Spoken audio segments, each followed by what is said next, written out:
No, we don't either. All right. You all set? You recording? Yep. Gary, you all set? Sally said, Good evening. This is the September 18, 2012 meeting of the Town of Fairfield Town Plan and Zoning Commission. Welcome. We're going to begin by going into executive session. First item on the agenda under Bills and Communications are meeting minutes. First, I'll entertain a motion as to the September 4th, 2012 minutes. Is there a motion? Commissioner Parker has moved. Is there a second? I'll second. Thank you. Commissioner Jacobson has seconded. Are there any additions, deletions, or changes to those minutes? Hearing none, all in favor of the minutes of the September 4th meeting as presented signify by saying aye. Aye. Opposed, abstentions. Commissioner Wagner and I are both abstaining. Vote on that item. Next item, the minutes of the September 11th, 2012 meeting. Is there a motion? Move to approve. Thank you. Commissioner Wagner has moved to approve. Is there a second? Commissioner Jacobs has seconded. Are there any additions, deletions, or corrections to those minutes? Hearing none, all in favor of the minutes as presented signify by saying aye. Aye. Opposed? I have to abstain. Thank you. Commissioner Jacobson has abstained. The item passes. Next item in executive session, new application to recommend to public hearing, 5151 Park Avenue. Special exception application of Sacred Heart University for additions and renovations to the Performing Arts Center in an R3 zone. Mr. Wynn? You may be familiar with the theater that's basically in the center of the entrance of the university. They're looking to do a modest addition for some box office improvements and some lounge spaces in the courtyard. But it is a small addition, and it is a special exception, which does require public hearing. Thank you. Is there a motion to recommend this item to public hearing? Thank you. Commissioner Jacobs has moved to public hearing. Is there a second? It's better. Second. Thank you. Commissioner Jacobson has seconded. Any discussion? Hearing none, all in favor of moving to public hearing, zoning regulation amendment, I apologize, moving to public hearing, special exception application of Sacred Heart University, 5151 Park Avenue, signify by saying aye. Aye. Opposed, abstentions. Item is referred to public hearing. We have two items under old business. In a moment, I'll entertain a motion to consider them for discussion purposes together. The first is zoning regulation amendment, application of James and Brian Sikonchik proposing a new section 7.0 set-aside development. Public hearing August 28th and September 11th. Expiration date September 27th. Present Leclerc, Barrett's, Jacobs, Jacobson on 8/28, Kennelly, Suter, Wagner on 9/11, Alessi, Neely on 9/11, and Parker. I understand that Commissioner Jacobson and Commissioner Wagner have listened to the tapes and or watched the video from the meetings they missed, so they are participating in this. Next item is 206 Homeland Street, application of James and Brian Sikonchik proposing a new section 7.0 set-aside development. Public hearing again August 28th, 2012 and September 11th, 2012. Same expiration date, 9/27/12. Same commissioners present, and same commissioners indicated that they've listened to the tape and or watched the video. I'll entertain a motion for that both of these be discussed together. Commissioner Wagner has moved. Is there a second? Commissioner Parker has seconded. All in favor of discussing these items together signify by saying aye. Aye. Opposed? Abstentions? I'll now entertain a motion so that we can discuss these items of each of the two items. Is there a motion? Commissioner Parker moved to approve for discussion purposes. Thank you. Is there a second? Commissioner Wagner. The item has been moved and seconded. Well, Commissioner Barrett. No, that's okay. No, I'm sorry. about it. That's Okay. Should we like Commissioner Barrett to second?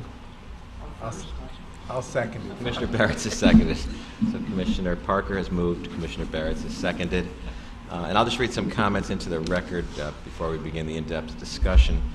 Again, this is the modified Homeland Street application, and it's being submitted pursuant to subsection H of Section 8-30G of the Connecticut General Statutes, which, as you know, provides, following a decision by a commission to reject an affordable housing application or to approve an application with restrictions, which have a substantial adverse impact on the viability of the affordable housing development or the degree of affordability of the affordable dwelling units, the applicant may submit to the Commission a proposed modification of its proposal responding to some or all of the objections or restrictions articulated by the Commission, which shall be treated as an amendment to the original proposal. And again, that's what brings us here today, 8-30G, subsection H.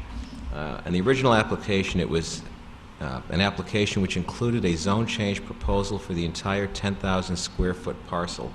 The original application had a regulation amendment for a Homelands Opportunity District which proposed 5,000 square foot lots. The original affordability plan called for the division of the parcel and site plan approval for retaining the existing dwelling at 214 Homeland Street as a standalone market unit, and site plan approval for development of 206 Homeland Street with a new dwelling with an affordable apartment. And I'll repeat the articulated reasons of this Commission for denial of the original application, which were as follows. The Commission must make a determination as to whether the modified application addresses these concerns, which caused the denial the first time. Number one, the applicant has failed to demonstrate how this application advances the need to provide affordable housing. The applicant's proposed Homeland Opportunity District does not create the opportunity for more units of affordable housing on the subject property than could be created under the present zoning regulations. 3, therefore the proposal does not advance the interest of affordable housing. 4, if approved, no additional units of affordable housing will be built than can otherwise be built under the existing regulations. And 5, likewise, a denial does not negate the opportunity to build an affordable unit there. In addition, we found that the application was incomplete for several reasons, including the following. It was unclear from the applicant's testimony just what he proposed to build. The size of the proposed affordable accessory apartment was changing and changed, in fact, during the course of the applicant's presentation. The required size of a unit was unclear from the proposed regulations, and it could not be found or determined from either the plan or testimony presented that the proposed affordable unit is in any way comparable to the market rate units.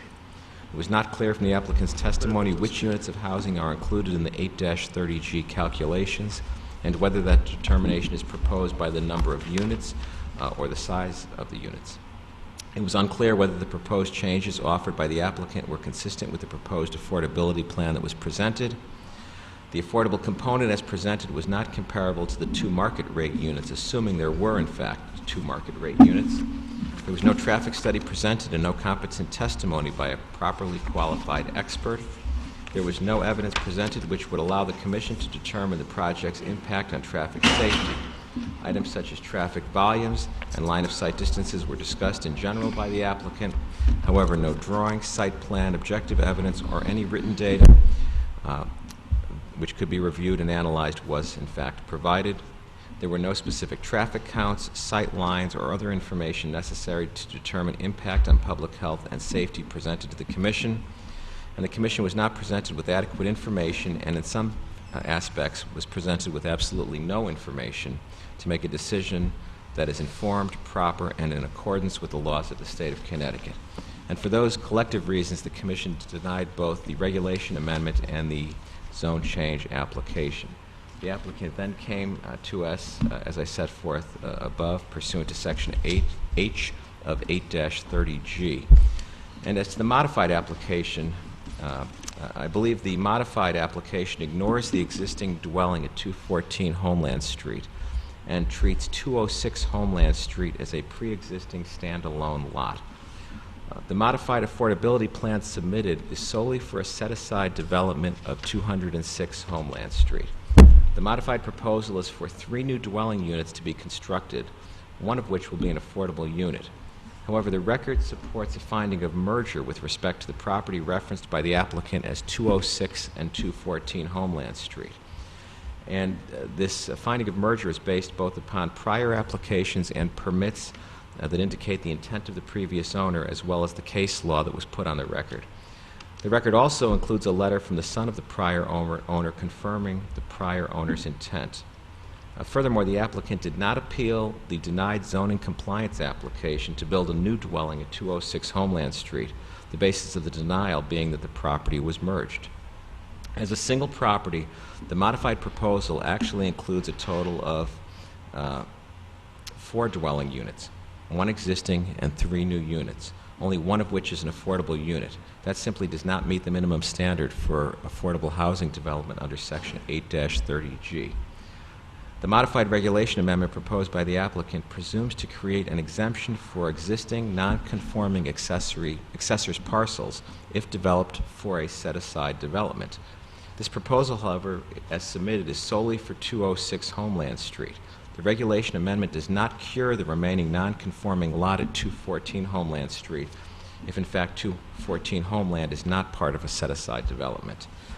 The modified proposal includes but a single unit of affordable housing, no more than can be built under the present regulations, as noted in the original application decision by this Commission. The applicant has based his assumptions regarding the original denial on an incorrect understanding of the existing accessory apartment regulations of this town.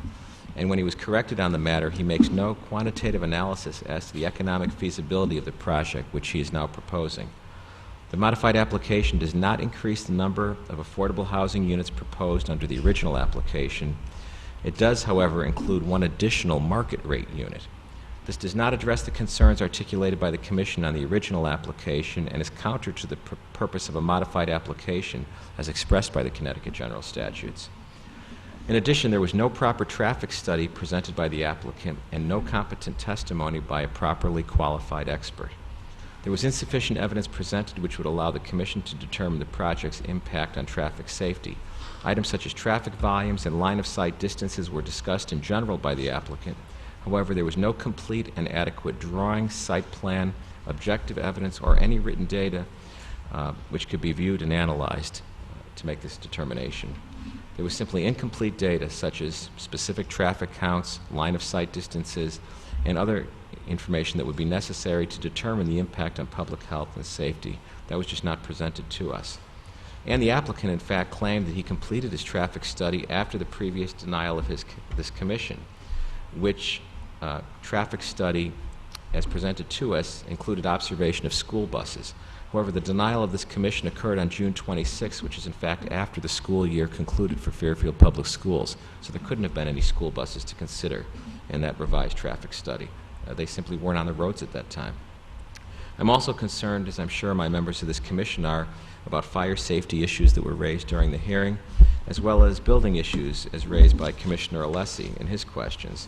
And you can see by looking at the plans that the plans are inconclusive, incorrect, and in fact misleading. Information such as the total height of all 3 buildings was not included for all of the buildings. The heights were not listed, and the labeling of the floors of the structures, for instance, lower level versus ground floor, was not correct. And in response to Commissioner Alessi's questions, citing zones within which the parcel had to comply with our regulations, the applicant cited zones that were not, in fact, applicable to this site. While this may not appear related to an 830G application, I believe the point was being made was an excellent one by Commissioner Alessi during the questioning, that while the applicant presented only himself as his sole expert witness, when it came to a simple labeling of the levels in the building, he was wrong. And when showing elevations, he was inaccurate or incomplete. In fact, his labeling of the drainage structures and the contour lines were wrong as well. One can only question the accuracy of any other statements and all other statements that he provided as his sole witness before this commission based upon those misstatements or inaccuracies. Even with this additional information presented by the applicant in his amended application, the commission has not been presented with adequate information, and in some aspects we've received absolutely no information to make a decision that is informed, proper, and in accordance with the laws of the state of Connecticut. Therefore, while I support affordable housing, I cannot support this application. Does any other member of the commission wish to comment on this application? Commissioner Barretts? Yes, thank you, Mr. Chairman. That was an excellent summary. First of all, we had the staff comments. I think it's clearly one lot. It was clearly demonstrated that it was one lot, and it was made clear to the applicant numerous times, both in writing and verbally, prior to his first application, there was one lot, and I think that was already decided and not appealed. I understand the 830G law, fairly well now after some of these applications and after a number of years. This is our first time of this opportunity for them to come back with a modified application. However, I thought a modified application was supposed to address the concerns. This is actually worse, or farther from being approved than the original application. This is 3 units that are ignoring a building that is on the lot, as opposed to the previous one was 2 units. At least it was considering that building. I mean, there were other issues with the application. I think a lot of the reasons for denial of the first application, I won't enumerate, apply to this one as well. Number one, it doesn't really advance the need for affordable housing, and it doesn't create any more units that could be built under the current regulations. As far as testimony, another good point is that the sole testimony before us was from the applicant. We had no expert testimony from any other engineers, architects, or traffic engineers. The neighbors testified. They didn't present any experts either, but in terms of their knowledge of the neighborhood, I would actually give more credibility to their knowledge of the streets and the conditions and the parking than Mr. Sakonchik. Although usually the burden is elsewhere. I didn't find any compelling testimony that we would normally like to see on this type of application. Some of the neighbors presented information and very good questions.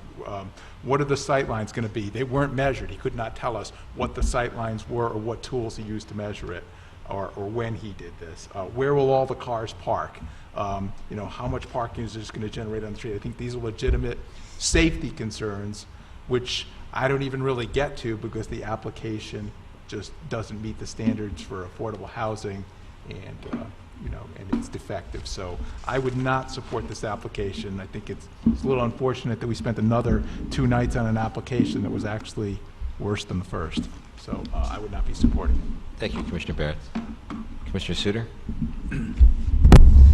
Yes, I also support the excellent comments and review by both Commissioner Leclerc and Commissioner Barrett. I'd like to add a few small things.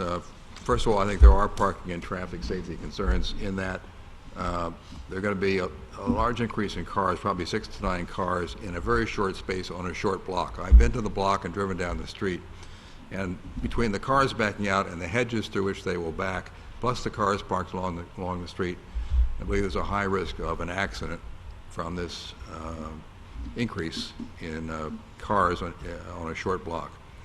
Secondly, I was also very persuaded by the comments of the retired fire captain from the Bridgeport Fire Department, who at the first hearing noted that when houses are as close as 6 or 7 feet, it's very easy for fire to jump from one building to another. In the current application, there's a space of only 6 feet 2 inches between the porch, which, by the way, encroaches on the property of 206, and the proposed building. So I think there's a substantial fire hazard there. Plus, the fire captain pointed out the practical problem of trying to bring a ladder into that area to get up to the 2nd floor to assist in putting out the fire in one of those buildings.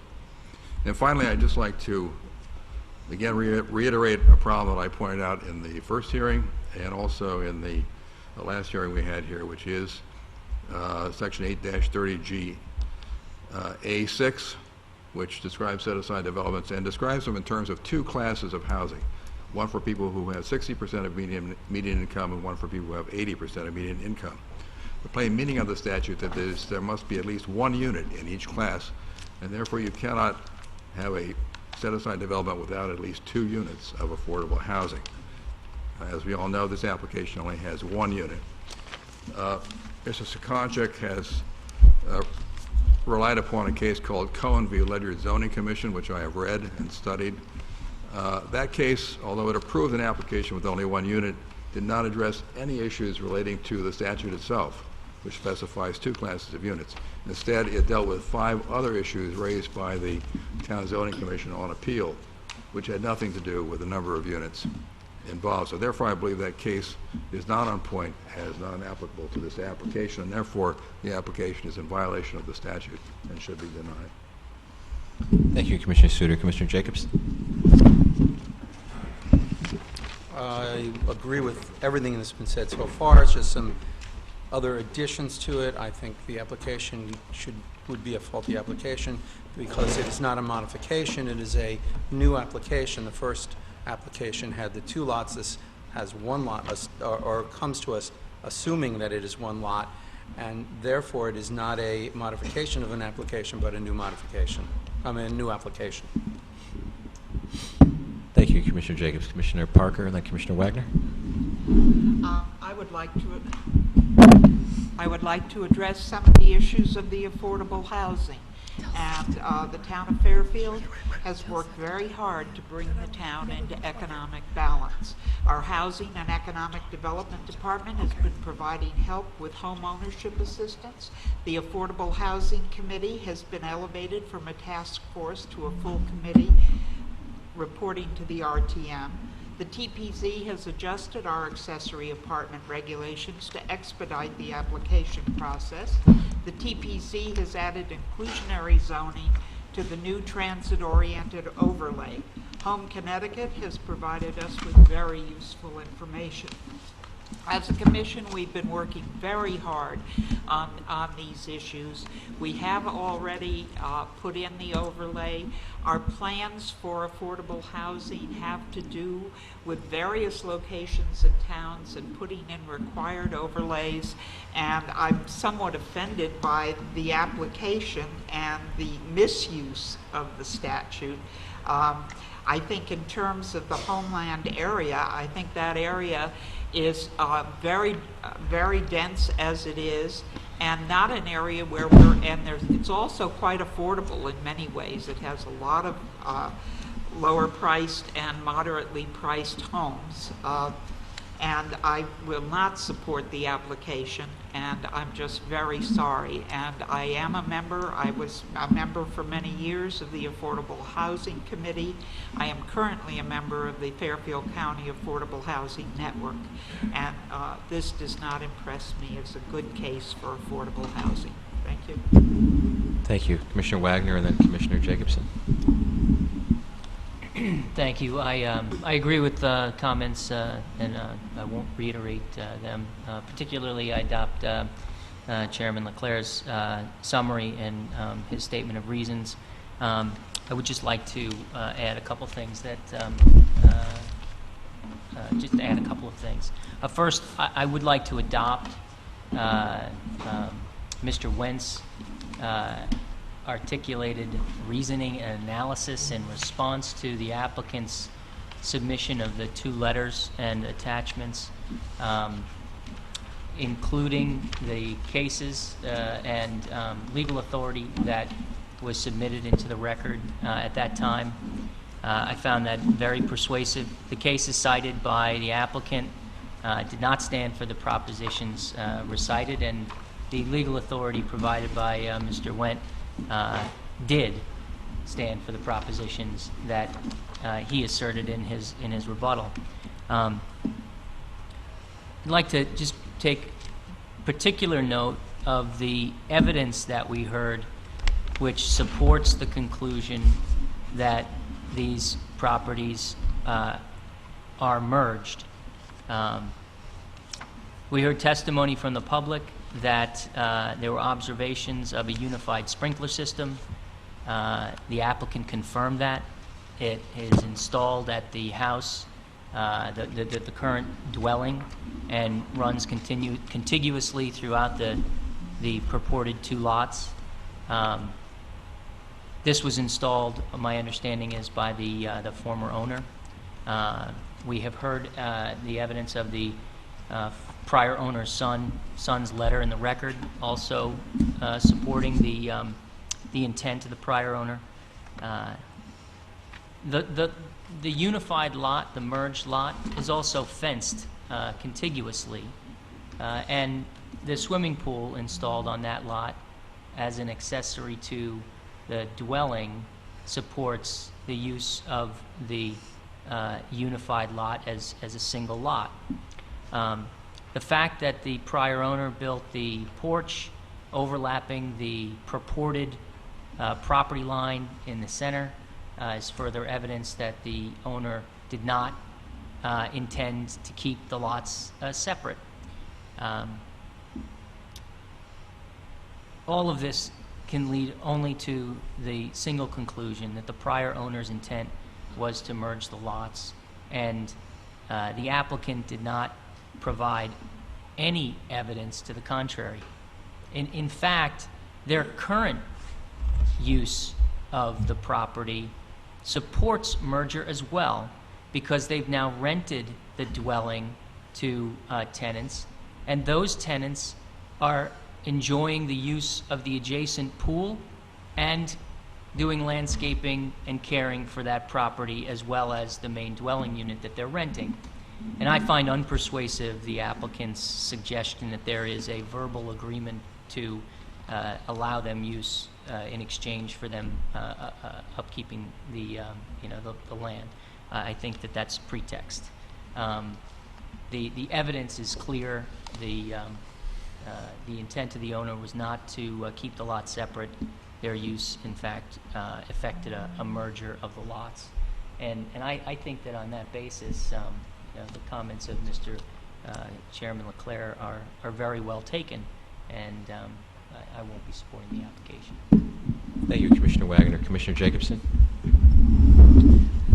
I support the comments of all my colleagues, and I won't reiterate them. I have visited the site twice, and I do believe that it is merged, and Mr. Wentz's legal case supports that.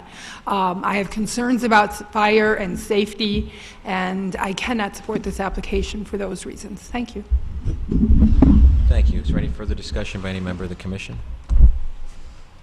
Hearing none, I'll call for a vote separately on the two items that we've just discussed together. The first is zoning regulation amendment, application of James and Brian Sekonchik, proposing a new section 7.0 set-aside development.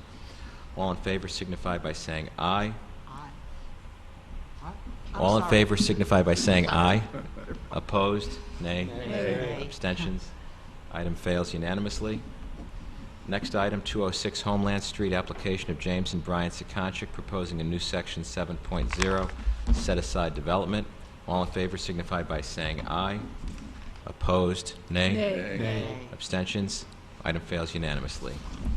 At this point, there being no further items in executive session, we will come out of executive session, and I'm going to call a brief recess so we can configure the room for the public hearing for two items, 270, 278 Pansy Road bond release, and 1460, 1467 Post Road application for second floor outdoor dining and reduced parking.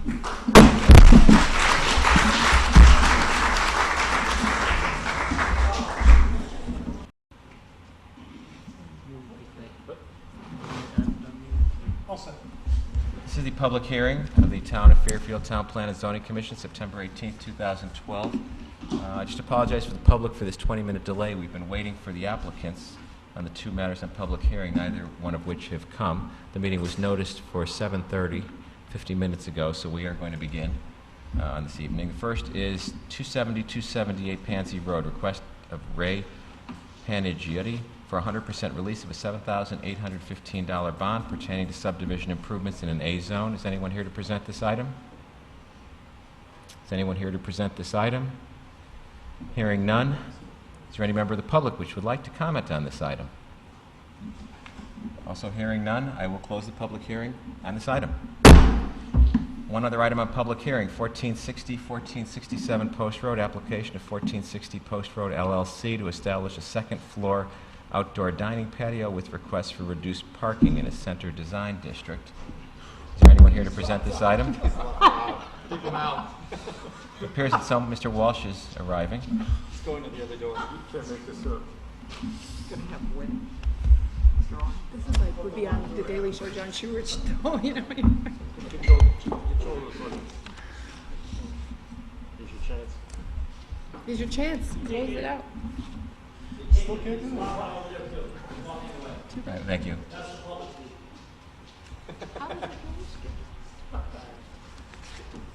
We tried. Public got in, but the lawyer can't. We'll wait for him one more minute.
your hearing now.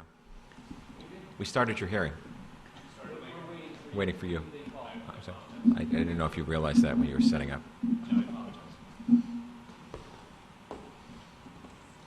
I was going to have Mr. Green go first, but he graciously agreed to wait for you.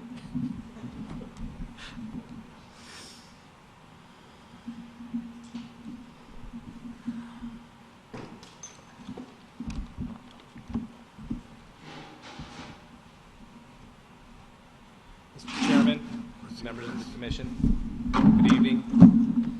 Apologize for being late this evening. My name is Attorney James F. Walsh, a partner in the law firm of Miller, Garrell, and Walsh. We have an office at 1700 Post Road here in Fairfield. I'm representing here this evening the applicant, 1460 Post Road, LLC. Mr. Kara George, its member, may be here, but he may be a little late. 1460 Post Road, LLC is the property owner of 1460-1462 Post Road, which are the premises we'll be discussing here tonight. And they make this application in order to obtain, it's pursuant to their request pursuant to 12-10.3 of your regulations to reduce the minimum required total number of off-street parking spaces required in Section 28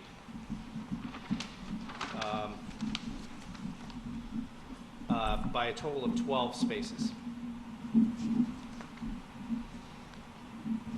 The owner is seeking to add a second floor outdoor seasonal patio to the property in order to provide the restaurant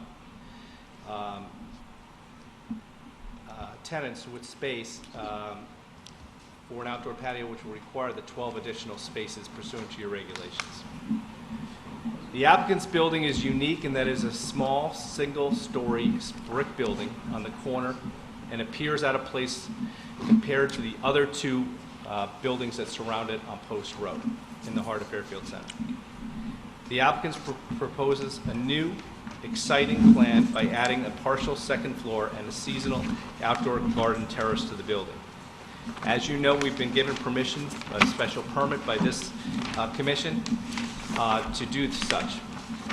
But we would like the permission to be able to add the outdoor seasonal patio, and the only way to do that is to get a waiver of the 12 spaces.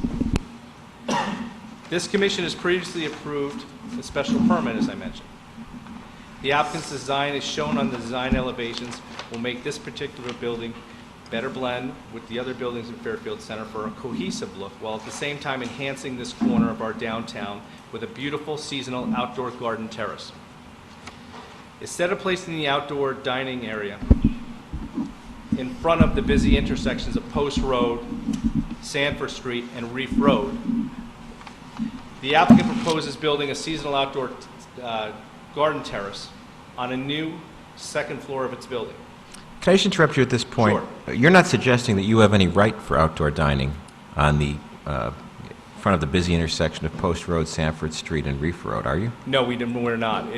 We could apply for it, and I know you've been very generous, this commission, with seasonal outdoor patio, but based on the location of this building, how the sidewalk in front of it is really not that deep. It makes it almost impossible. We would know that we'd have next to no possibility of renting from the state, which owns that property, this piece of property, let alone your commission approving it. I've heard you talk many times about safety and pedestrian access to sidewalks, and clearly we would have no possibility of getting approval, let alone from the state to lease the land, but from this commission to approve it. And So there's really no space at this property to put an outdoor dining patio, except if we put it above. Is your proposal for approval of seasonal dining or permanent outdoor dining on the second floor? Seasonal dining only. So subject to reapproval and recertification by this commission every year in the event that this doesn't work out? 100%, exactly. We'd have to come back, and whether, I think your current rules that you're following is that you look at all of them at one point in time as opposed to reapplying every year. Correct. But whatever that process is or becomes, we would live by that process. And yeah, you've seen, historically, businesses that have failed to comply with various terms or conditions are subject to loss of their outdoor dining privileges, whether for a period of time or permanently, perhaps. I have seen Subject to that firsthand, Mr. Chairman. So I know that well, and I think you sent a strong message when you recently ruled on that. For this particular property, I know you talk about the square footage of patron area, and one of the concerns I'm sure you'll hear from people is this becomes some kind of an outdoor bar upstairs where lots of people standing around, milling around, socializing. It becomes very loud. Basically a nightclub versus a restaurant with people sitting down at the tables. How do you plan to regulate that or deal with that? Is it outdoor dining or is it versus an outdoor bar, if you will, with people just standing with their drinks? Our plan is for outdoor dining, and if this commission feels that it needs to put a condition on that, we'd welcome that, and whatever ideas you might have on it. Our plan is not at this time to put any type of outdoor bar up there or anything else like that. And if you felt so inclined that you need to put a condition on that, we'd welcome it in order to get this approved. Thank you.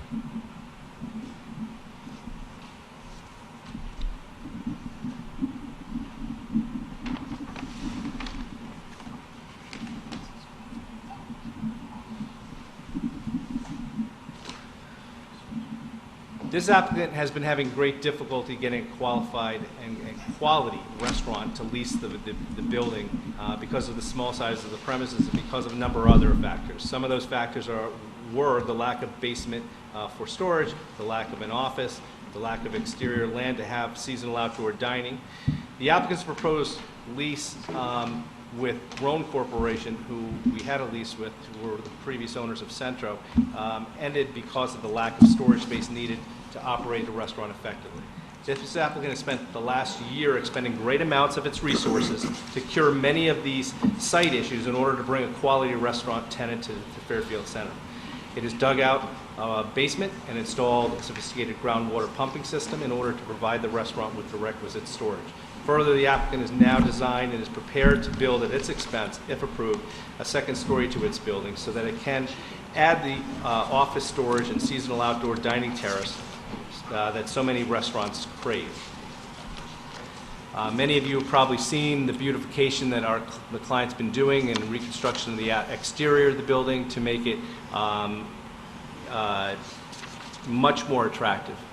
He spent his own money on that. The design of that is clearly for a restaurant. That's the direction we're going.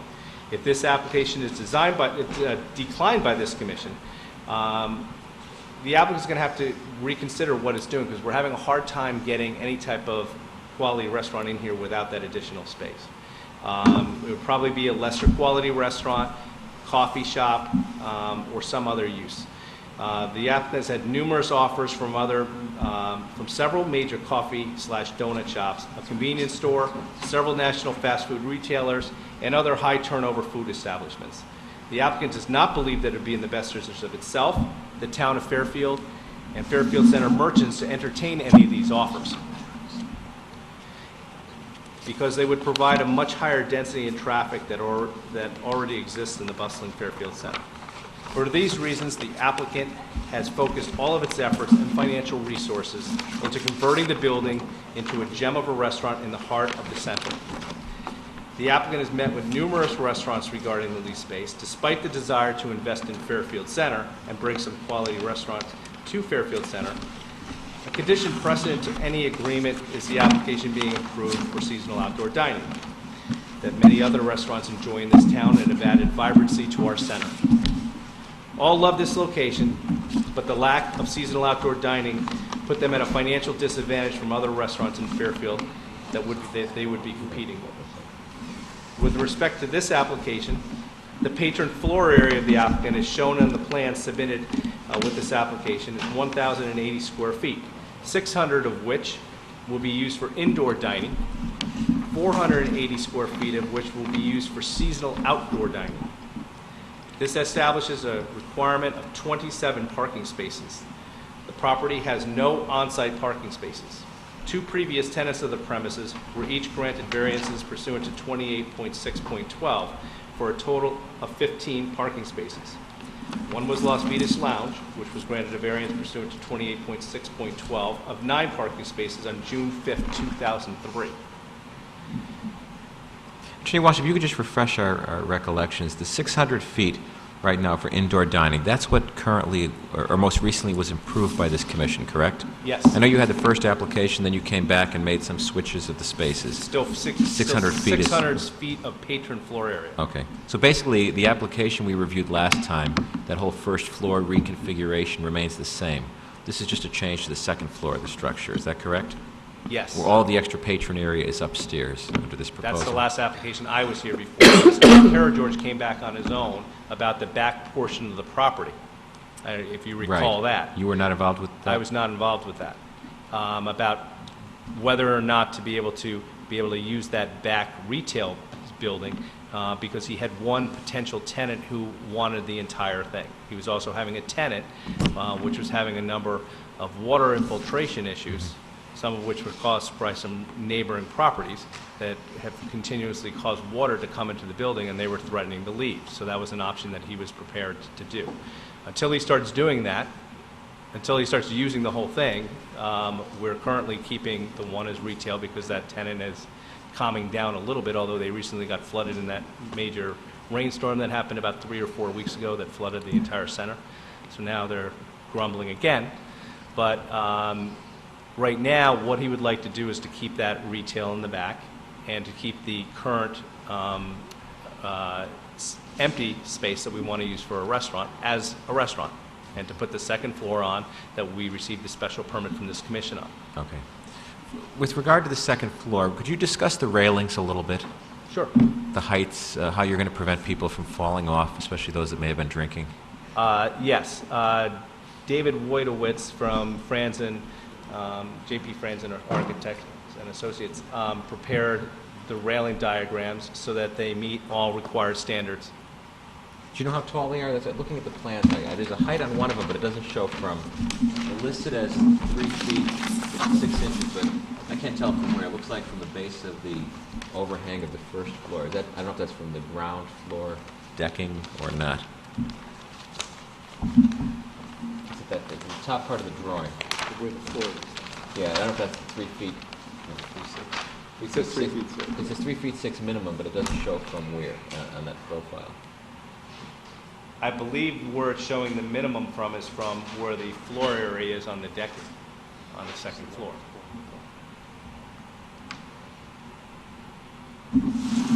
That area is all part of the 3 feet 6 inches? Yes.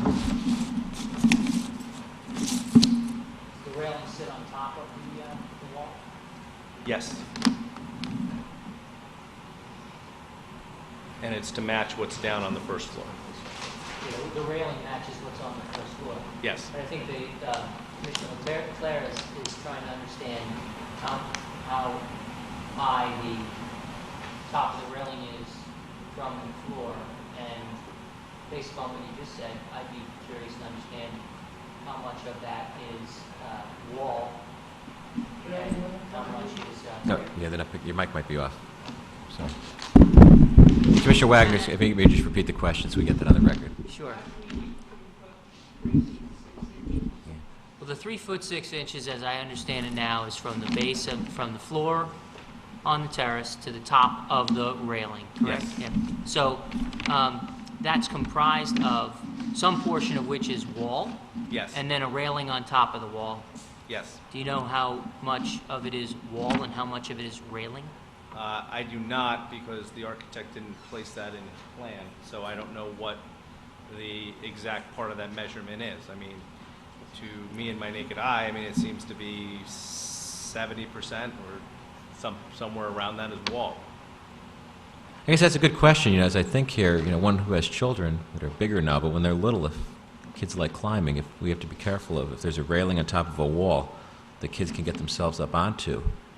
With a short railing, they can tumble right off the top of that thing while the parents are eating, if they're running around up there. That'd be... So I had a question about, are we done with the railing? I have a question about something else. Does anyone else want to follow up on the railing before I mean, Commissioner Wagner moves on? Certainly, just in regards to the railing, let's talk about railing height for a second. We would certainly be in compliance with all building code. If this commission had some concern and wanted it to be larger, we would certainly consider that. Part of the design that the architect did, as you might notice how that wall goes up in the middle. See how it starts elevating after the railing. So that starts going up to a certain degree, so it's really not needed to protect the patrons. But if you're stating that you would want that wall, the railing to be slightly higher, I think we could look at that. I think aesthetically, the architect was trying to, one, meet the building code requirements, and two, try to blend that wall in so that it wasn't overtaking the brickwork as it starts elevating towards the center of the building. But if it's a concern, we certainly listen to any petition that you might want to put on it. Thank you. You had another question, Commissioner Yeah, Wagner, then different Commissioner topic. Jacobs? Sure. Okay. Could you just talk to me about the stairs and the ingress, up to the top here? So if there's a note on the exit stair at the rear. It says 1 hour. I don't understand what that means. 1 hour means, I think, the fire rating, which is what's required of the walls that surround that staircase, Okay. so that it could withstand a fire before it infiltrated into the staircase for 1 hour.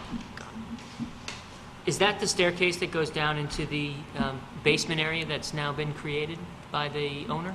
No, what you're seeing is just the staircase that goes to the second floor.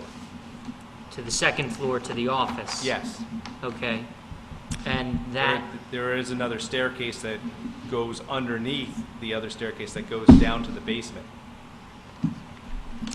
okay. And that then on the left-hand side of the chart, of the plan, is what we see in the back of the office here? Well, in the back of the office is the stairs that go from the first floor to the second floor. Right. There's The no... stairs that go to the basement are on the right side of the diagram Yep. that show the exit stair. That see, it says down to basement. I do. Okay. So when you take that stair at the top of the plan up to the second floor, Yes. where does that staircase lead to? There's no, I don't see any door. There is a door right there. To the office? Are you talking about this part of this Yes. part or this part? I'm talking up top. That's where your finger is right now. Yeah, Yes. there is a door right there. Where? If you see the door, you can see it on this side, right over here, on the other diagram. That's the first floor, though. Yes, that's the first floor. It leads to an exit out the building, and it also leads into the back of the, there's a door also into the kitchen right there. But if someone wanted to, really the back staircase is really going to be not used to, the second staircase is not going to be used to get into, up to the second floor. It's really going to be used as a fire exit. Okay, but where Where does you it get go? into it is behind the bar right here. Well, hang on. That appears to me to be that's. I wanted to get to that next. You just Sure. pointed to the staircase that surrounds the bar, right? Yeah, Yeah. I just pointed to that, yeah. Yeah. So I want to focus on the back staircase for a moment. Sure. Because what's confusing me is if that back staircase goes up to the second floor, it just looks like a dead-end hallway up there. I don't understand where it goes. So what? Okay, if you were on the second floor and you say you're going down, Yeah, why don't we put the drawing up, maybe? Maybe that'll make more sense, and we can... Here, like this? Now you can maybe... Commissioner Wagner can point with the laser pointer what he's talking about, so we can hopefully resolve this. So, right here, you said that this staircase goes up to the second floor, right? no, I'm sorry. This is going down. It goes up in this direction and comes to a landing up here. So the staircase has a bend in the middle of So it. then. that When it you, goes you down- access here. When it goes down, and there's a door right out onto Sanford Street. That says basement. It says, well, it says down No, to basement. just right this here. part of the stairway, I know it's not exactly clear, we could have done a third page showing the basement, but there's stairs here that go down to the basement. Right. That are underneath this part of the staircase. They go down in this direction? They go down in this direction. I got you. Now, then they disappear because there's a staircase underneath here that goes down now in here and down to the basement area.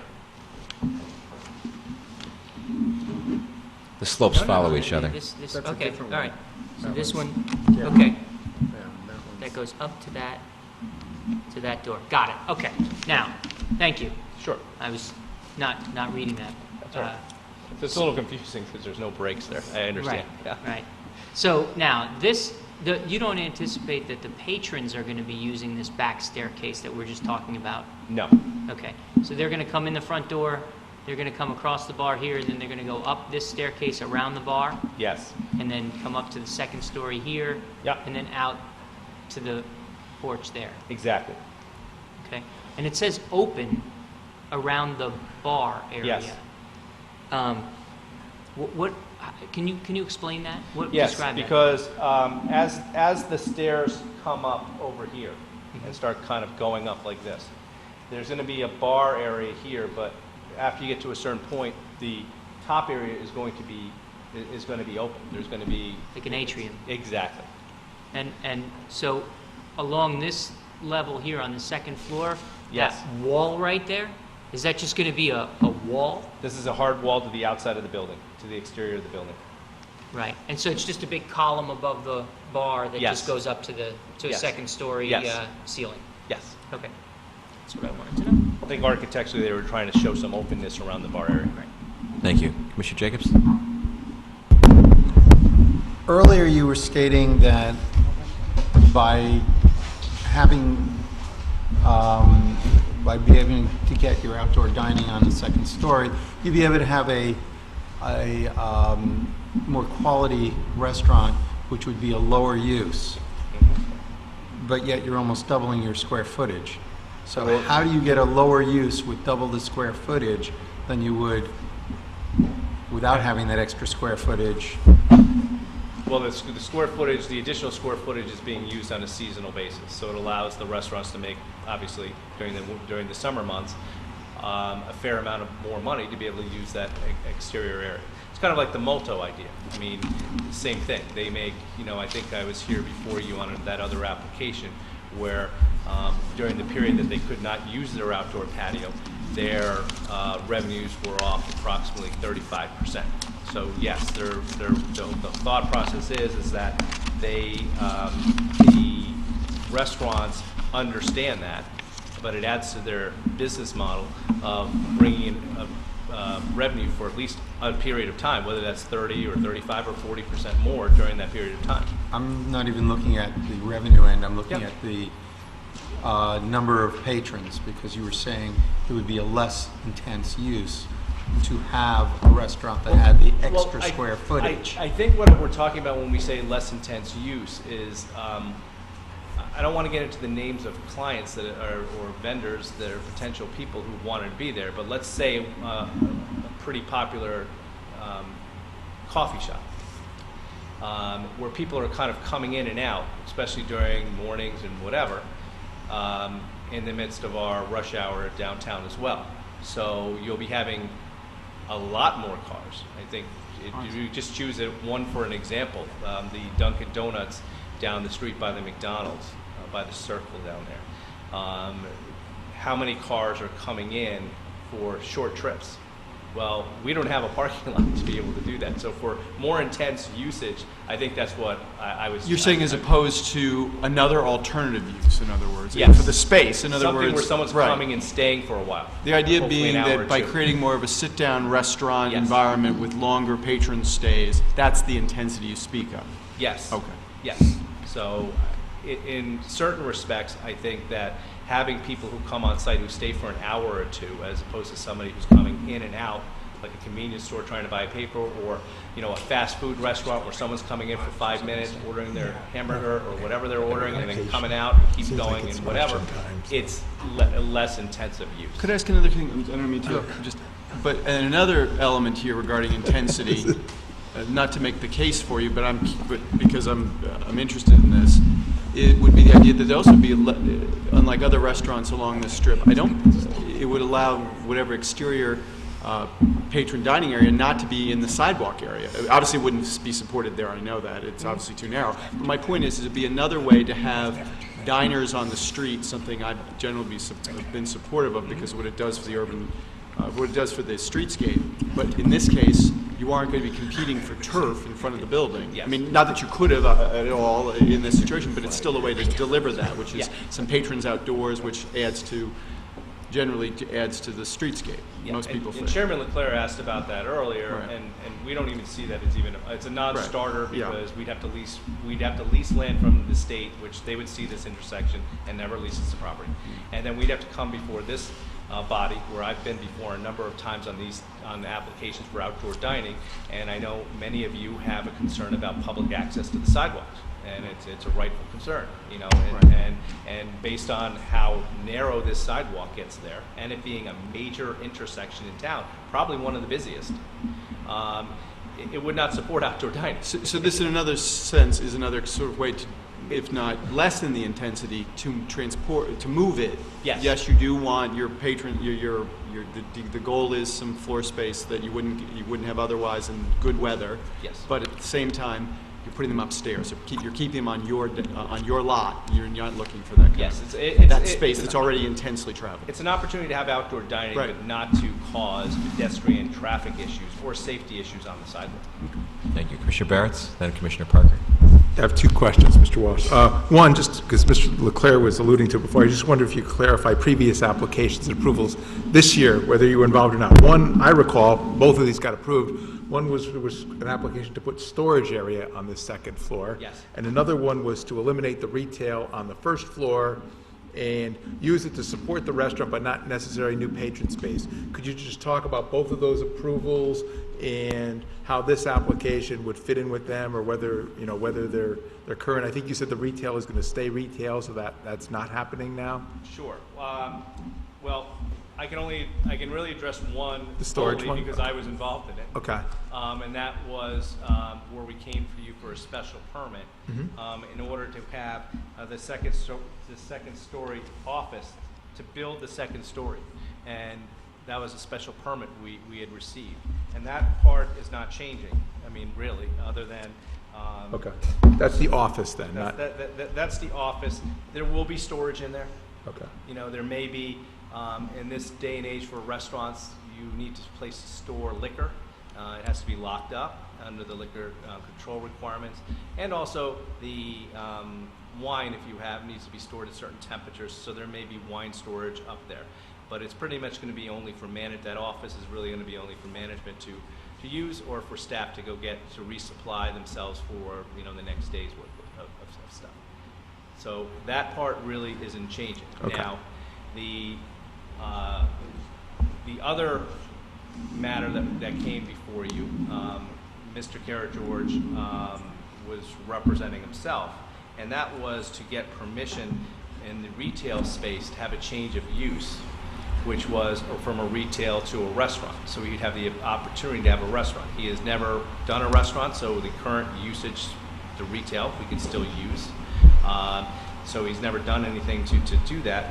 But what he'd prefer to do is to have this second story with the restaurant and the outdoor dining area. That's what is, and keep the retail for retail. He had a tenant who was threatening to leave because of water infiltration issues. He had a proposed restaurant who was coming in, who was trying to find additional space.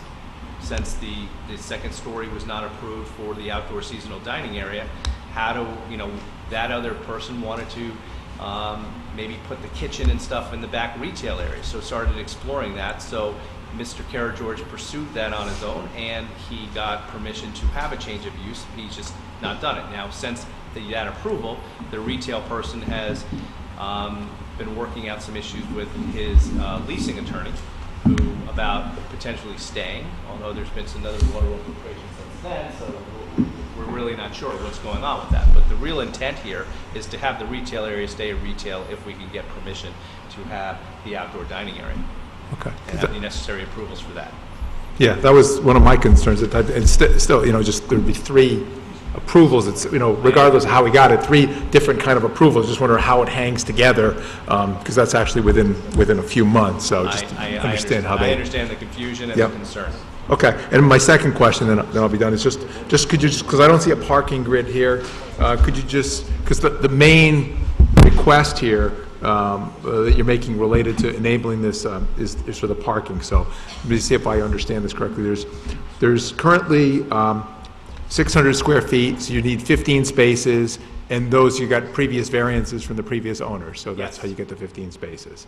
And this application is for 480 square feet, so that's 12 spaces. Yes. If it was more than that, it would be 13.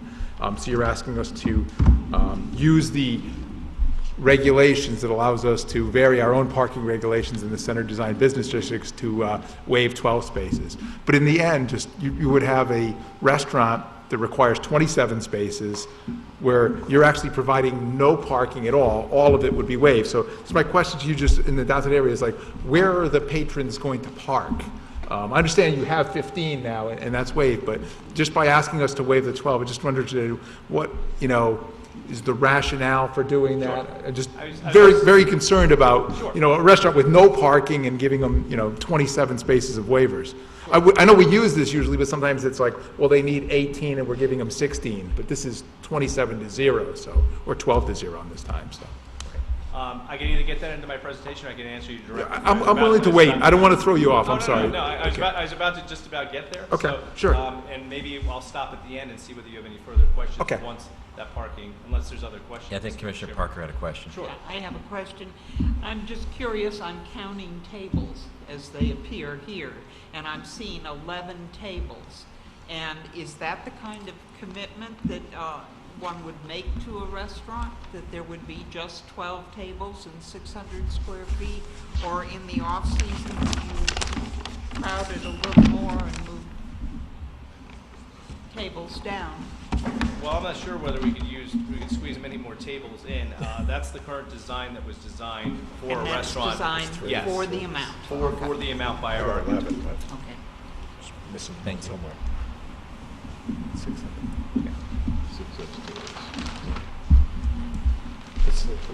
I think she might have just been counting. 17 tables in season. This is the late season.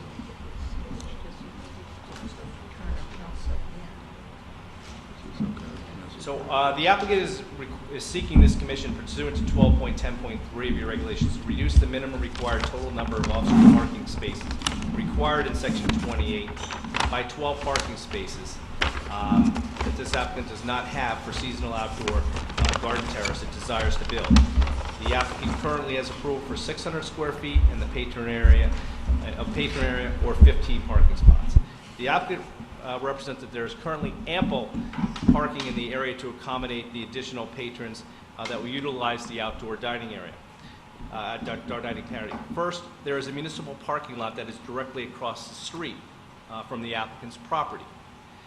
This municipal lot has 102 parking spaces, and I want to give you a breakdown just because I want to be fully disclose what those parking spaces are. There's 102 parking spaces broken down as follows. Are you on the Sherman Green lot you're talking about? Yes.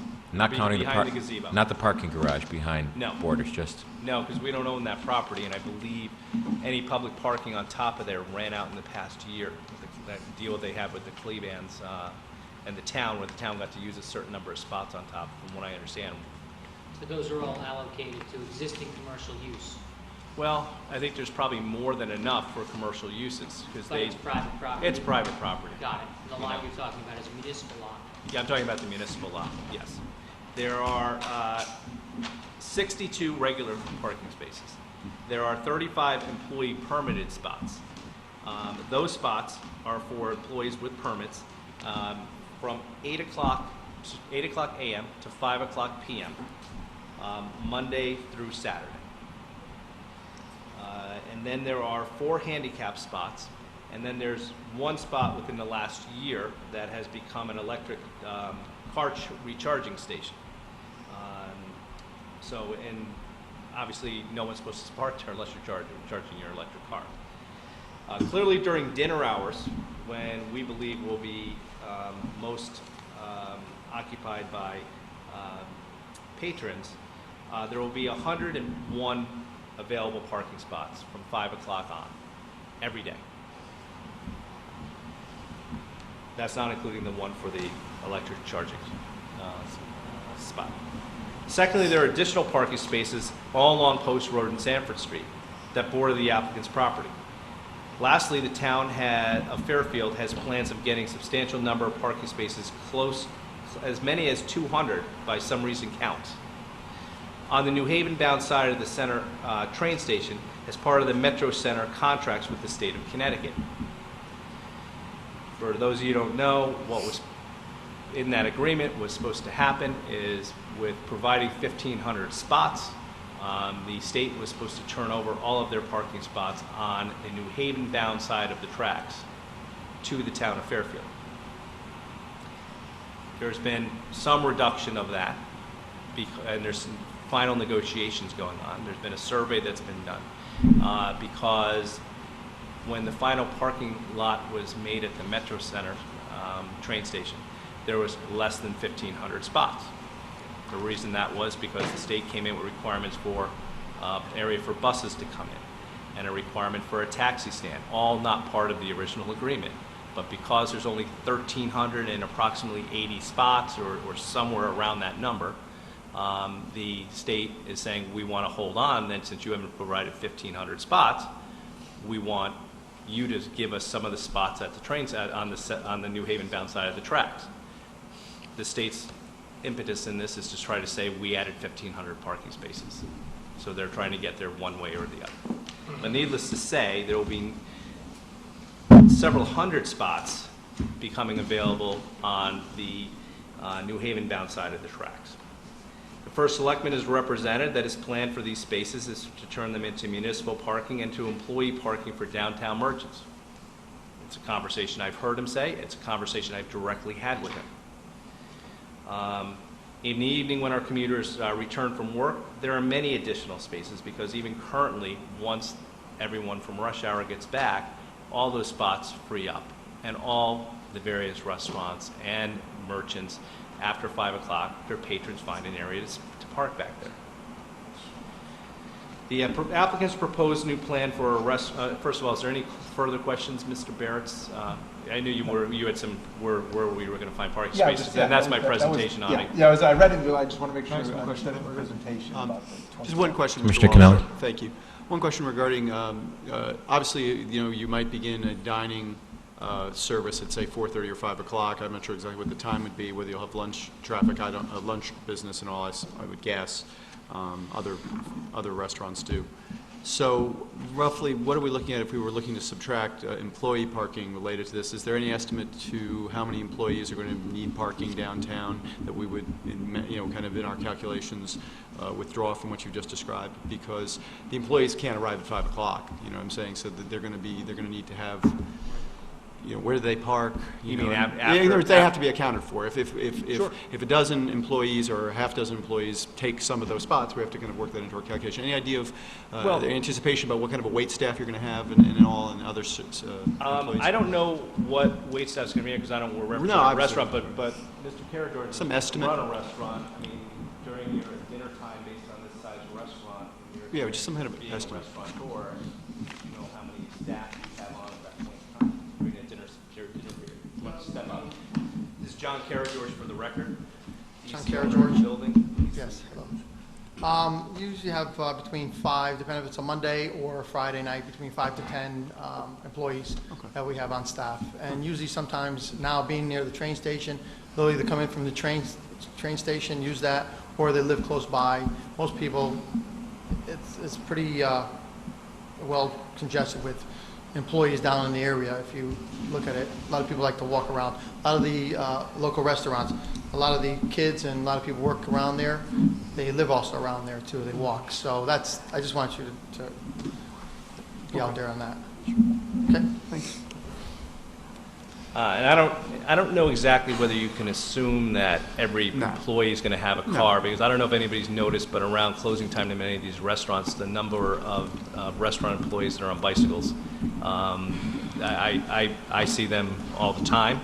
It's just a form of transportation that some of them take, and there's also bus stops in downtown Fairfield.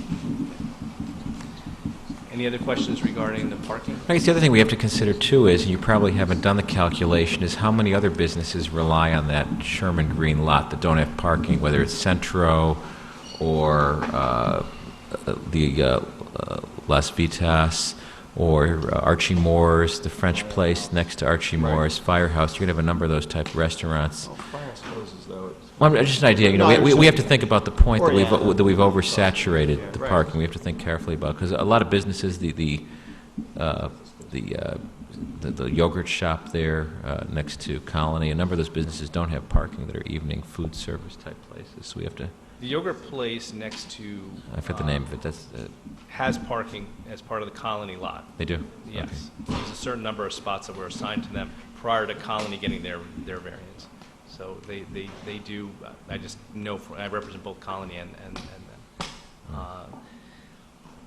To address that one issue, I don't know personally from going to many of these restaurants and from being in that downtown, I don't notice people circling and circling and circling and circling around.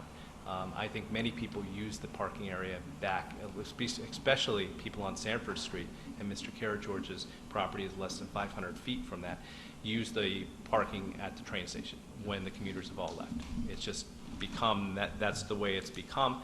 I think it'd be better and better marked if the first selectman follows through on his promise to turn it into employee parking and to have a municipal parking, so that somebody who's coming to Fairfield, who frequents some of these restaurants, would see municipal parking and be directed of where to go. Why did we let the parking lapse at the? I don't know if you know the answer to this. At the corner building, Victoria's Secrets, now the Fairfield U Bookstore. I don't think we let it lapse. I think that we had. It was an agreement that was formed when they got approvals for it, and they offered it to the town. I think it was, off the top of my head, a 10-year period of time. And we did have to pay for those spots as part of economic development.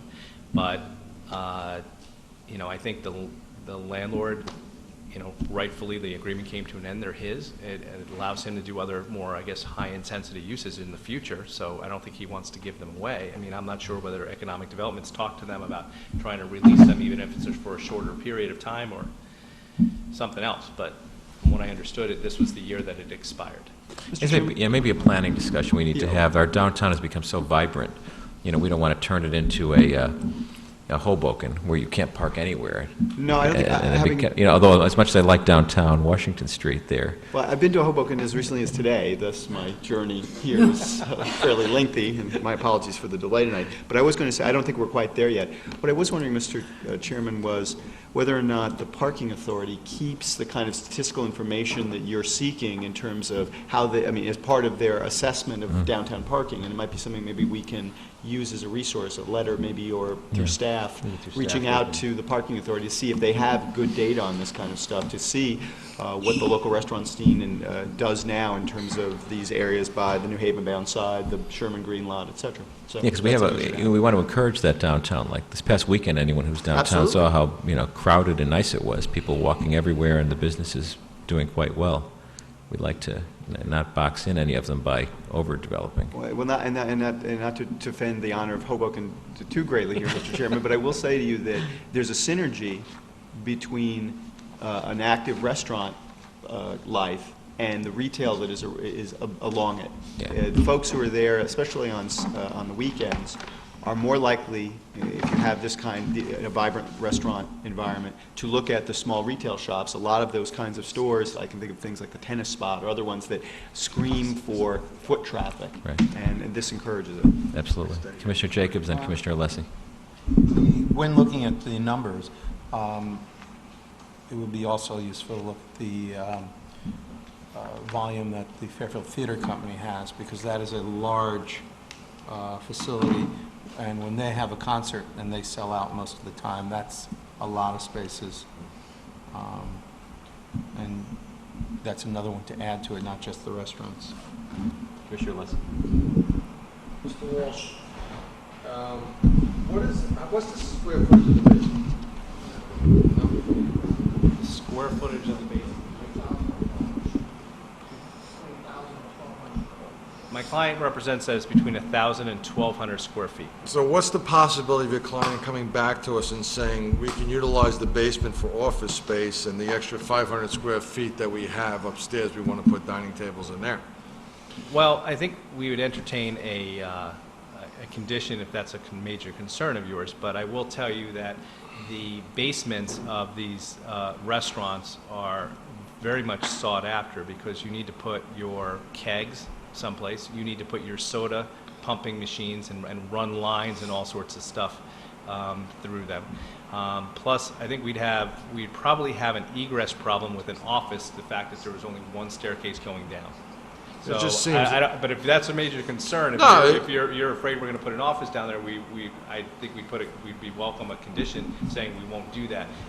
I will tell you that my client spent a lot of money digging that basement out, and there's a very sophisticated water pumping station because what many people don't know is that the water table up there is almost like 5 feet below the ground sometimes. No, So my only concern was that it seems to me for a restaurant, 500 square feet is large for an office, and it also is, you have 600 square feet of dining downstairs, you're asking for 480 square feet, but you're wasting 500 square feet here just for, would be a small office in a restaurant. And I could see if this comes in, we come back later on saying, hey, we're not making enough money, we want to add more tables, we have 500 square feet of office space. no, the office is really an office for the restaurant, just so you know, and that's the way it's designed. As the restaurant business has become a lot more sophisticated with all of their computer systems that they need for their point of sale stuff and things like that. So they need a place to, as I said, store the good liquor and the higher end wines and stuff like that so they don't get stolen, whether it be from, not necessarily from patrons, sometimes from employees. So you need a dedicated office. If you go into most restaurants now, you'll see it. It's where their safe is. It's where all their computerized equipment is. Most of the restaurants now, almost from an insurance standpoint, need to have a video monitoring system that is monitoring the different areas of the restaurant. So all that equipment's up there as well. So there's always a dedicated office, and that's what it's planned on being used for. And I will tell you that's the two things that Mr. Carriage has heard from a lot of the restaurants that have come in is, one, they love the basement, to be able to put storage and even an additional freezer or something else down there, because it's got a decent sized height on the ceiling. It's not like something where you're bending over. No, I agree that that's what the basement would be used Yeah. for, but you had said that there'd be 500 square feet upstairs would also be used for storage, and I consider, if you have 1,000 square feet downstairs, why would you use? Well, some of this storage downstairs, because of the humidity levels and stuff like that, dry storage and things like that, you might want to keep upstairs. Plus, to be able to control wines and to be able to put stuff up there that are out of the way of your employees from getting access to, is another reason why that office was made as large as it was. Thank you. Okay. In closing, the applicant's proposed new plan for a restaurant with a second-story seasonal outdoor garden terrace will be an exciting, unique, and upscale addition to our downtown business district and dining scene. It will provide Fairfield residents with another unique and attractive dining option. As with the establishment of previous restaurants in the center-designed business district, the proposed restaurant will contribute to the continued energization, revitalization, and excitement in our downtown business district, benefiting the interest of all downtown merchants and residents of the town of Fairfield. The granting of this application will have no negative impact whatsoever, and that the proposed restaurant will operate consistent with permitted use of a restaurant in the center-designed business district. The applicant's restaurant will be a beautiful, comfortable, community-oriented restaurant which will provide a needed facelift to this beautiful building and will be a prestigious and quality addition to Fairfield's economic base in these difficult economic times. The applicant's restaurant will be a tremendous addition to the economic and social interests of our town, and the application meets the goals and policies adopted by the Town Plan of Conservation and Development. For all these reasons, it is respectfully requested that this application be granted. I will entertain additional questions if you have them. Commissioner Jacobs. One of the questions that I keep coming back to is, seeing that you had a denial from the Zoning Board of Appeal, why should this commission supersede the Zoning Board of Appeal? Why should we try to overrule a body that's already ruled on this? Well, that's your decision of whether you want to do that. Your regulations allow you to do it. We thought we'd present it before having to go back again. It was, the zoning board of appeals vote was 3-2, but we need 4-1 to approve it. We thought we'd try your body. You seem to suggest at other hearings that you like the look of this building, which we do have on this rendering, which do show the second floor terrace, dining terrace here. So we thought we'd try this body. Our other option is to try to convince, go back, because the 6 months have almost passed, to go back to zoning board of appeals and try to make a stronger argument and maybe convince one of the other members who voted one way to hopefully change their mind. That's our other option. Thank you. Commissioner Barrett? Best case, Mr. Walsh, this would open next year because it's pretty much towards the end of the season. When are you thinking of starting this season? Well, we'd like to start as soon as possible. Clearly, having this approval alone, because this question keeps being asked, is when people see the design, is why can't you use under this design? If we could build the second story, why can't you use the outdoor patio? And this issue keeps coming up. And although my client says we're going to keep trying, sometimes the conversations have been stopping dead in the tracks when he does not have permission. So they're saying, when you get permission, call us back. Okay. So, because I mean, our seasonal outdoor dining is kind of improved. Like, it's the same dates for everybody. So I think it goes through October 31st. So, best case, if this was approved 2 weeks from now, say, it would be. I think you're probably looking at next year. oh, without a doubt. Okay. I mean, 100% we're dealing with it. Because Okay. It would require building a whole second story. So Okay. that's not going to happen by October 31st. Okay. So, yeah, we are talking about next year. But it would give us certainty when negotiating with tenants to know that we had this approval. Mm-hmm. Okay. Thank you. Any further questions from any member of the commission? Thank you. Thank you very much. Is there any member of the public who wishes to comment on this? Attorney Green?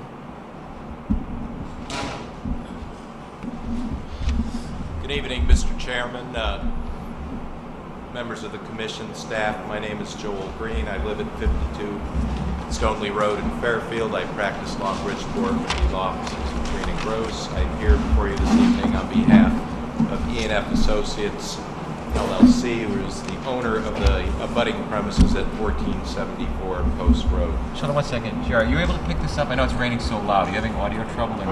We're picking this up okay on the microphones? Yeah, You're picking it up okay? All right, thank you. Just keep your voice up. Just for, we're having trouble hearing. It's raining so hard to the people watching on TV, we can barely hear with the roof noise. Mr. Chairman, the recordings are coming right out of the microphone, Okay. so the rain's not bothering me. Is that big enough? Okay. Maybe just keep your voice up. Some of the members are having trouble hearing you at the podium. All right, I'd be Raining happy so to hard. do that. First of all, Question, could you repeat the address of the adjacent property? yes, my client... The question is, we're going to turn the speaker around so we can hear a little better. So we don't get feedback. Testing. If you could just repeat... Test. Let's make sure we don't get feedback. We okay now? That's better. Okay. If you could just start again, I've been asked to have you repeat the address of the abutting property owner. Yes, my client, E&F Associates, LLC, is the owner of the property at 1474 Post Road, which is immediately next to and abutting the subject property of this application.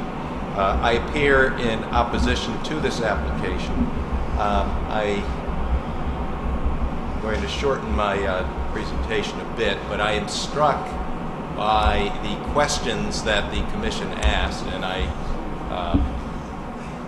your attention to the detail and the questions that you asked are all very good ones. And they are ones that should have been answered by the applicant in its drawings and in its presentation, because your regulations are clear that in applications of this kind, for a certificate of zoning compliance, that the applicant must satisfy, among other things, the standards in section 25.7, but there are also a series of standards set forth within various sections of section 12 of the zoning regulations that really should have been answered, and they are sort of the architectural and design standards that are contained in the regulations on these heights and dimension drawings and all that kind of thing. But I don't really want to spend much time on that. I'd really like to deal with the direct subject matter of this, which really is a proposed reduction in the number of required parking spaces. Your regulations are really very focused on that subject. If I can hand you.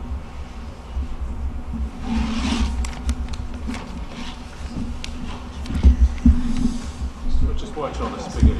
Yeah, just leave it here. We can hand it over. Thank you. Too many wires to trip over. Our delicate system.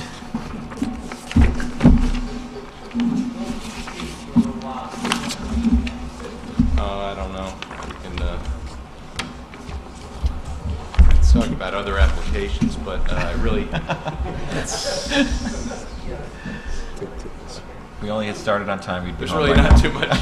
There's not too much here, and really, the specific section that the applicant deals with here is section 12.10.3 of your regulations, which contains sort of the authority for reducing the number of parking spaces. Commissioner Jacobs made a very good point. Section 8-2 of the Connecticut General Statutes empowers this commission to enact and enforce the zoning regulations. And in certain instances, there is some discretion vested in this commission, and it can be incorporated into your regulations. But as you're aware, Section 8-6, dealing with the Zoning Board of Appeals, that legislation enables the Zoning Board of Appeals to vary the requirements of your zoning regulations or waive them, and also to hear appeals from the actions of the zoning enforcement officer. In this case, Section 12.10.3 requires the following. First of all, that the applicant shall submit a parking study indicating parking demand, proposed land uses, and rationale for satisfying the parking demand of the proposed land uses. I was struck by the number of questions that this commission asked that went exactly to that subject matter. I've been in downtown Fairfield at the lunch hour, particularly on Fridays in the summer, with all of the outdoor dining that has been permitted, and it's terrific, and it's an asset to the town, and it makes our town attractive with all the various opportunities for different restaurants and different setups and indoor dining and outdoor dining, and it's terrific. And I think we've become really the restaurant destination in this area. But I'm also struck by the fact that at times that lot on behind Sherman Green is full, and I've seen it full. I've also driven looking for parking spaces. Friday afternoons are classic, where you do have to drive around quite a bit to find a parking space at times. Is that all the time? No. But the point is, the applicant is required to submit a parking study so that all of those questions that this commission asked would be satisfied.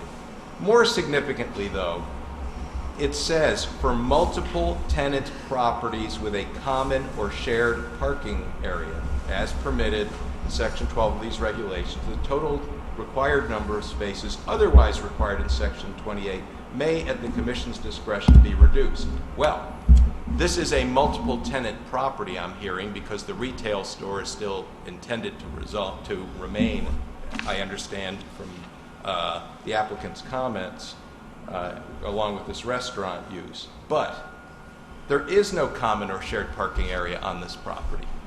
So therefore, this applicant cannot satisfy the requirements of 12.10.3. The applicant indicated in its remarks that there is no on-site parking. Therefore, it cannot be reduced. The rationale, and it says again, for multiple tenant properties with a common or shared parking area. And that is not this instance. And clearly, the rationale. No, they have no parking. There's no on-site. They want to go from 15 to 27. They don't have 15, I shouldn't answer the, well, The answer is no. Parking requirements I asked have this been question. waived. There is no parking on the site of this. Yeah, just for the record, in the applicant. it's in his letter. Yeah, the applicant indicated that as to this site, the property has no on-site parking spaces. Two previous tenants were each granted separate variances for 15 parking spaces. Las Vegas Lounge was granted a variance of 9 parking spaces on June 5th, 2003. Roan Corporation, who are the owners of Centro, were granted a variance of 6 parking spaces on April 1st, 2010. So the 6 plus the 15 is 21 spaces, and they're seeking a waiver of 12 additional spaces. So actually, they have no parking lot and no parking. They've been granted variances on 2 separate occasions for parking for restaurant use. So your argument is that under the plain language of the regulation, sorry, can you hear me now? Sorry, thanks. Under the plain language of the regulation, there are predicates to its application. That is correct. One of which is that the property have a common or that there be multiple tenants, number one, and that there be a common or shared parking area. They That have is- multiple tenants, but they have no shared or common parking area because there's no parking at all. Correct. And So I- therefore, your argument is that they can't avail themselves of the regulation and they can't request from us a reduction in parking for future expansion, that they in fact need to go back for a variance before the ZBA in That- order to do that. That is correct. And I think a fair interpretation of that would be that where you have multiple tenants, and let's say in the extreme example, you have a restaurant that only serves breakfast and has a restriction that it will only ever serve breakfast. And then you have, for example, this applicant who may serve lunch and dinner and represents that they would never serve breakfast. There is a perfect dovetailing where this commission might say there's enough parking spaces for each of these separate uses. There's little likelihood that they would ever overlap and overburden the existing parking. And in that instance, we will relax the parking requirements in this instance. Or something such as the brick walk, where one may go there. You may have 100 customers going to the dry cleaners and 100 to the men's clothing store and 100 to lunch. But instead of having 3 lots with 100 spaces, someone may park their car and walk to all 3 and leave it sitting there, and that's that shared parking you're talking about. Correct. And there's restaurants, and also there are physicians in the brick walk and that sort of thing. And typically, I think it's fair that, although that's changing, there's a fair interpretation that many physicians don't treat patients at night, and so the I understand your argument. Commissioner Wagner? Thanks. So another wrinkle that's going through my mind is that this applicant has an outstanding approval from us to convert the retail space to restaurant space. Correct. Which, if it availed itself of that approval and actually converted that space and made it all restaurant space, then there would in fact be no multiple tenancy. Correct. Another situation that would require the Zoning Board of Appeals to relax the required number of parking spaces for that use. So, it's not necessarily problematic in as much as the applicant in its arguments represented that there's no current intention to convert, but having the approval outstanding does give rise to the possibility that that might occur, in which case your argument would be, again, that one of the predicates under the regulation 12.10.3 is not met, and therefore they can't get a reduction from us. And as with the fair reading of this regulation, I think that's a fair reading of the regulation, yes. And also, another aspect is that 12.10.3 speaks in terms of a reduction. It doesn't speak in terms of a total elimination of any parking. Well, wouldn't it be fair to say though that it is a reduction to go from 2 to 0? It might also be considered an elimination, but is it not a reduction? I think that as this is worded for tenant properties with common or shared parking area, that it contemplates not an elimination of any parking at all. So, but I leave that interpretation to you, obviously. But I think that's a fair reading. And obviously, the applicant has not demonstrated the adequacy and viability of a proposed reduction because they really haven't provided you with that kind of data. And so I would submit then that this application really cannot, but really should not be granted. And I don't really want to get into the inadequacy of the plans and the other regulations that are applicable.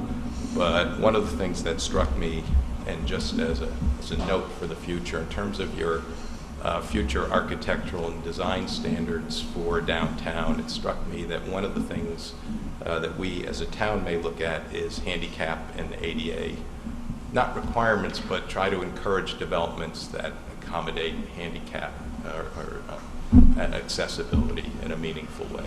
So that may be a line or an appropriate goal of some of the design standards in the future as you look at those regulations. I don't know if anyone has any further questions. Are there any questions of Attorney Green? Hearing none, thank you. Thank you. Does any other member of the public wish to comment? Can I ask a question of staff? Sure. I'm sorry. Let me finish. Hearing no other members of the public, I'll ask Attorney Walsh if you have any final comments. And as you're coming up, Commissioner Kennelly has a question to the staff.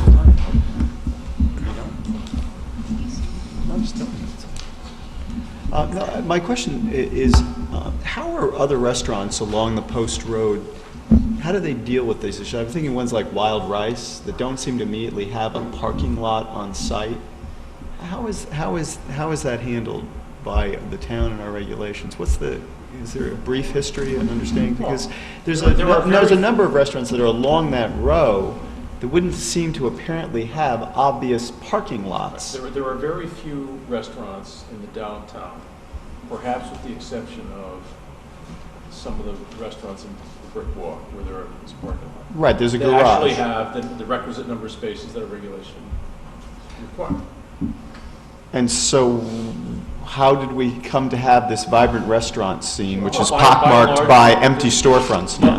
Most of the existing restaurants have received variances from the zoning board. So this is all ZBA driven? I would qualify that too. Okay. A lot of the retail office space and restaurant space was there prior to our parking requirements that we have today.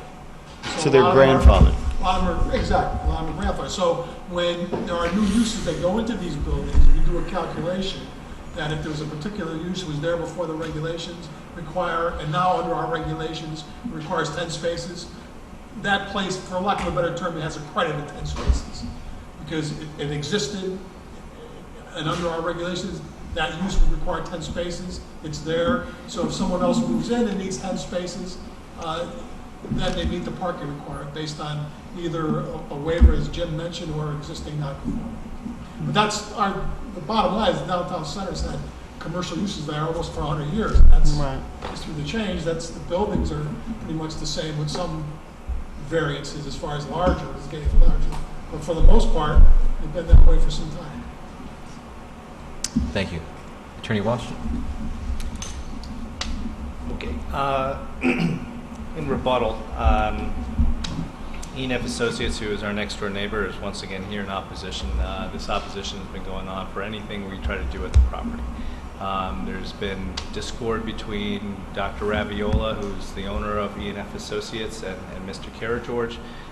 Many of them go for damages and things that they've done to Mr. Karageorge's property, and he's putting claims and insurance companies going after Dr. Raviola and things like that. So there is bad blood between these two people, and Mr. Green's client continues to show up and object to whatever we put forth. We've tried to meet with Dr. Raviola, my client. He does not want to meet with us to try to resolve these differences, but here we are once again. I will do not agree with Mr. Green's statement about the summer lunch dining and the afternoon dining. If you go into many of these establishments, these where you have given permission for outdoor dining, almost all of them, many of them I represent. The outdoor dining, especially at lunchtime, is more of a dining option, whether you want to eat outside or eat inside. Many of the people, it does look like it's very crowded because all the outdoor seats on a nice day that's not too humid are being used.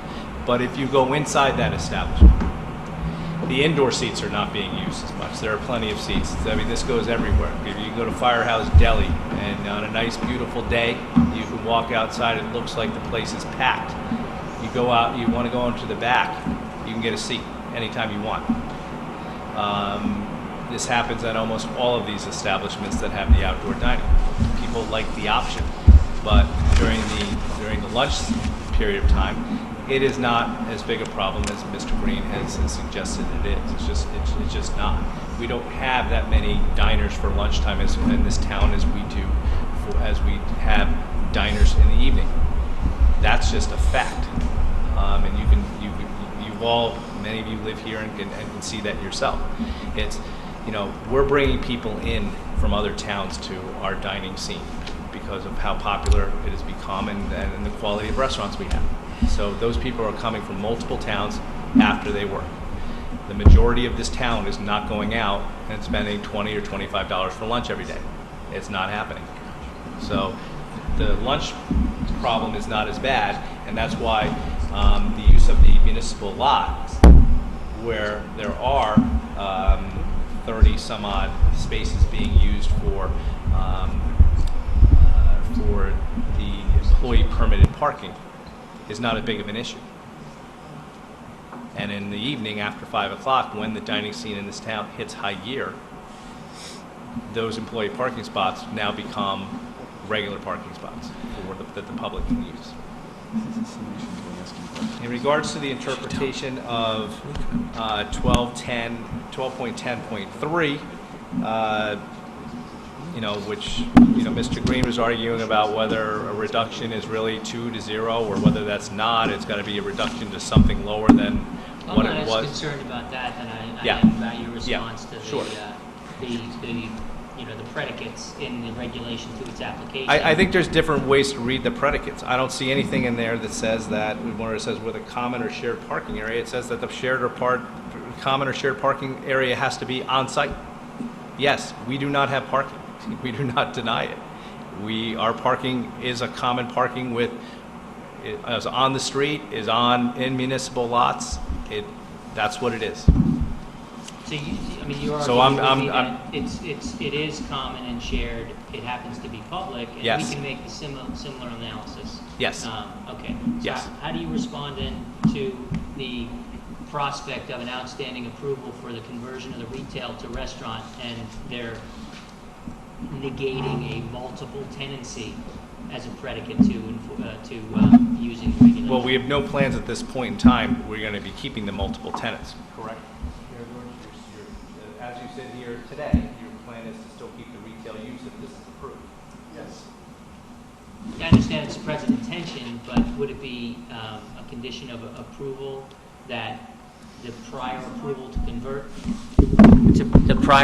to convert the retail to restaurant be rescinded or be turned in or canceled or something like that, so as to avoid getting the reduction triggering the regulation and then going in and converting the space? And you follow me? I do follow you. And while we wouldn't want that condition, and our intent is to keep it as retail, if you feel that was a necessary condition for you to approve it, we would accept that condition.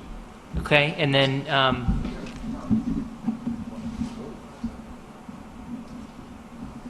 I talk to my client for 1 second? Sure. I just want to be clear with the commission. And I'm not trying to box you into anything. I'm just got to, think through the permutations. That's all. Yeah, let me just talk to him for 1 second so I'm clear with what I'm representing. Sure.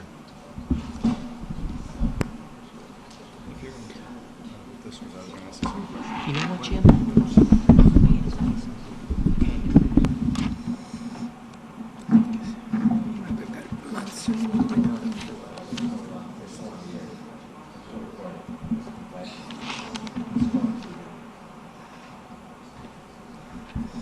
The rain didn't go north, it came east. Yeah.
Mr. Wagner, I think to be clear with what my client's position is he does not want to be boxed in. He does not have any current intentions to do that, but he doesn't want to be boxed in, and all of a sudden now, something changed in the building, and now he can't use the outdoor patio. So, Well, it's not with respect to the outdoor patio.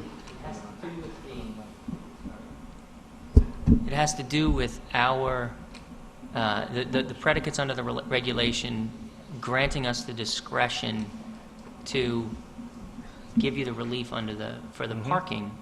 And so the issue's been raised by Mr. Green. Yes. That the possibility exists under the approval that the property would not have multiple tenants if, in fact, your client converted that space to a unified restaurant. Mm-hmm. In which case, then, there could be sort of an end run around the regulations. And so if that's the way you want to address it, then that's fine, but I see that as being a potential issue. I understand. It's fine. We just... Yeah, I get it. I'm done.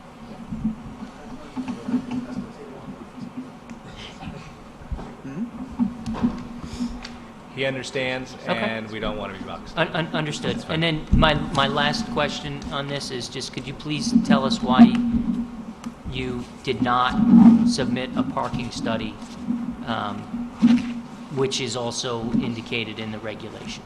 Well, first of all, we did not have a parking lot or something to show a parking study. I mean, to do a parking study for the entire downtown of Fairfield, including the train station, I think Well, I don't know what that would look like, but on the one hand, you're suggesting that there is common or shared parking that we should consider in concluding that a reduction is appropriate, and that common or shared parking is the public space. Yes. Right?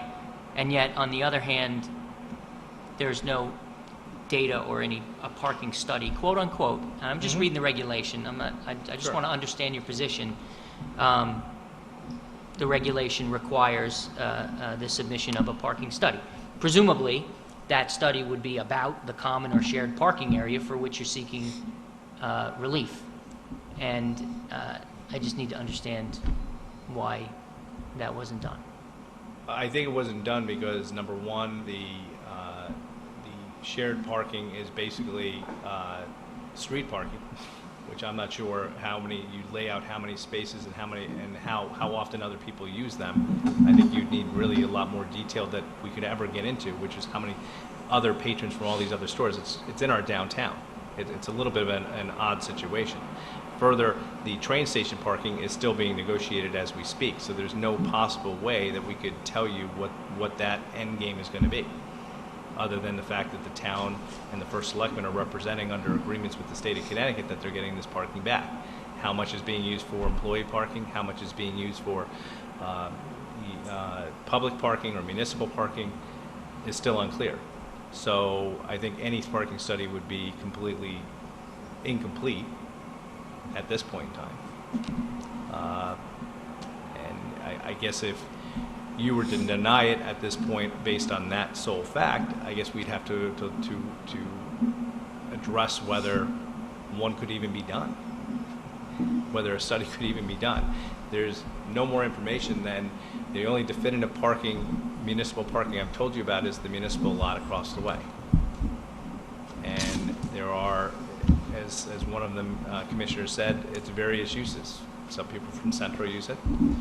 Some people, I'm sure, from Firehouse Deli use it. But it's not a definitive parking study for us. And it's not a parking study for like a reduced use where I could show you that, as Mr. Green said, there was a breakfast use that closes at 11 and whatever. So, right. Okay, thank you. That's it. That's it. Thank you. This will close the public hearing on this application, 1467 Post Road. And there being no further items on the agenda. This meeting will be adjourned.